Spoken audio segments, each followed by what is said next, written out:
Hey, it's Clay, and this will be a video chart on ticker symbol ONCI. We will take a look at the 30-minute time frame.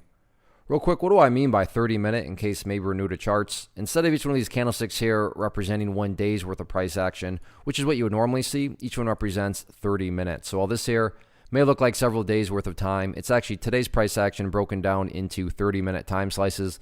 I like to this time frame that does a good job of telling the quote-unquote story of the price and then makes mapping out where levels of support and resistance a bit easier to see. Did this analysis yesterday and the past couple of days, so that's where these green and red line annotations are coming from. And after today's price movement, definitely some well, not necessarily updates, but more so just kind of confirmation of a couple areas, has been put into play. The main point of confirmation is right up here at 0035, which is the level of resistance I talked about in the video on Wednesday. And yeah, the price got up above it, and the price actually stayed up above it for a little while, but the price could not maintain above it and eventually fell back below it. Therefore, 0035 is still going to be considered that area of resistance going forward, and that public enemy to keep an eye on. Now, would I agree that that this level of resistance was weakened up? Yeah, I would absolutely say that the price, weakened up this level here, given that the bulls were actually able to push up above there for a little while. But because, like I said, the price still did drop below it, you got to consider that an area of resistance. But overall, definitely a good day in the sense of weakening up that area of resistance. As far as areas of support are concerned, nothing new here to report.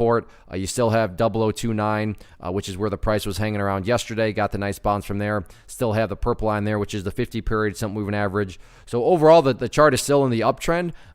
Don't get me wrong, it's a pretty volatile uptrend, but then again, these are penny stocks, so I'm not quite sure what you would have expected. But at the end of the day, no matter what's going on with the volatility, like I said, it's been pretty crazy. Sharp move down there, up, another sharp move down, up, another sharp move down. But notice what's going on within all this. And I've already talked about it, but this is just another way to look at it. Each of these bottoms keep getting higher and higher. And if you picture those as stair steps, that's what you want to see. Stair steps progressing in the upwards direction. Or the much simpler way to monitor all this is going back to that purple line there, the 50-period moving average. As long as the price stays above that purple line, the overall trend, no matter how volatile it may be, is still fully in the bull's favor. One of the biggest questions that I get is, hey Clay, how do you find the stocks that you trade? So what I've done is put together a free resource guide where I talk about the tools that I use to locate stocks that I find interesting and think may have potential. So if that sounds like something that could add value to you as a trader, then click on the image that is up on the screen right now and I will email you the guide. The guide itself is very short and to the point, and best part, it's completely free. Thanks for watching the video. Let me know if you have any questions.